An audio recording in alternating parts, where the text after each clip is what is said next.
All right. So before I begin on this, this is SMTD Pinner, Pinner. And this was a construction delay about a theater at the one of the community colleges in California. I think it was in LA. Um, Basically this theater had like 60-foot high walls, and typically when these things are constructed with steel and cement, they'll do it in about 20-foot high sections and then move up all the forms and then put the steel in and the cement for the next 20-foot section. But the owner insisted that they use 60-foot long steel rebar for the reinforcing so that there weren't any seams in the wall. And what that caused is, instead of these construction sequences, or actually I'm going to turn on my webcam real quick so I can do a little hand gesturing.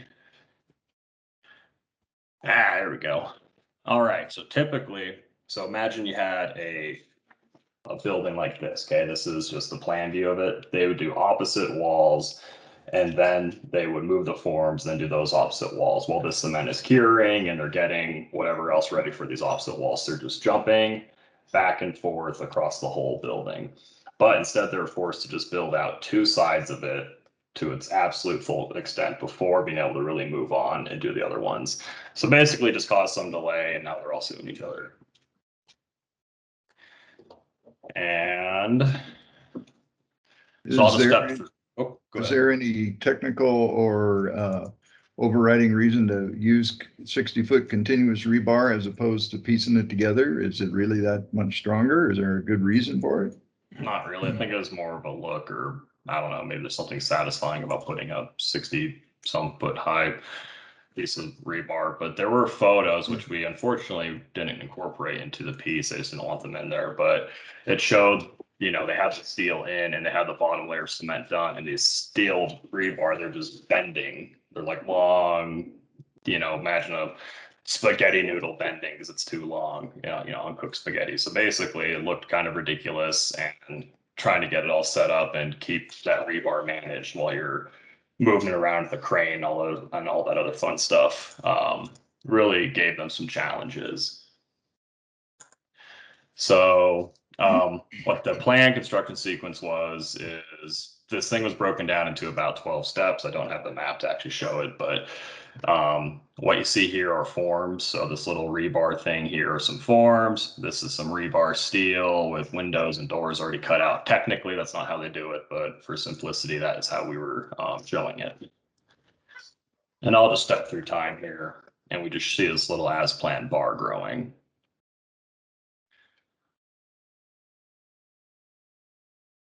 And this wall here is one of the tall walls that I was talking about that they wanted to do. So up to about here, it's about 60 foot. And then that's all that was planned, was just to do it across a few months. That's a ton of modeling Jim had to do. That is, and they had an expert to help us with the modeling.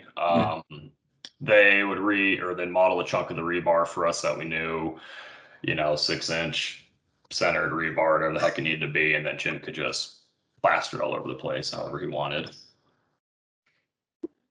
And then he did the forms just from looking at photos, and the concrete he just filled the top of the rebar, so that's pretty easy for him. Mm-hmm. And this was a second as planned phase called recovery, and this one also did not get followed. But this was like, hey, if he wants to do it in some weird way, I apologize, that damn dog squeaking that toy. Then this was an alternative. It was a little longer. Oh, this isn't quite the final version. I apologize. Anyway, so again, it's just another construction sequence. I'll just fly through it so it doesn't get too redundant. But basically, I do this model 3 times, and we had budget to only model it twice for an as planned and as built. And they kept filling with the model, and eventually came down to about 4 or 5 days that we had from when they finalized the model and when they had to exchange. So it was a real big push for Jim and for I can't remember what artist I had put together this timeline, but by the end I was just slapping wait. And then as built, we start comparing. Already just in here, there's a big delay because they had to just only focus on one chunk into this entire tall wall all at once. And it took up a lot of their form work. So then they started getting larger delays elsewhere. And when they're flying in these sheets of rebar, they're having to do it in these taller sections instead of doing a long section, which I guess is just harder for the crane to do and takes more people. And a lot of this too is, if I go back to this wall here, is when they have to tie on the additional rebar steel, they can only do about 1 sheet thick. And this is actually a double mesh. So there's a bunch of horizontals and then it's a second mesh with all the verticals. Sorry, I had my mouse going the wrong way for those. But what they had to do was in the actual, they had to have people up there in like rock climbing gear tied off to the building, and they're manually welding all these things together as opposed to building the steel on forms on the ground, which is just another source of delay. And then eventually they did get the whole thing built, but it took quite a lot longer than expected. And overall, they're very happy with it. We were going to maybe show an animation of them building the rebar in the ground, but they ended up just running out of time. All right, and I'll go to Bird Bee Soja. I have a question on the Pinner. So is it over? Because I was just looking up to see if we could show it. They did not cross anything off in the hiring agreement that says we can't show it. And there's I nothing. think it's over because they went to trial a while ago.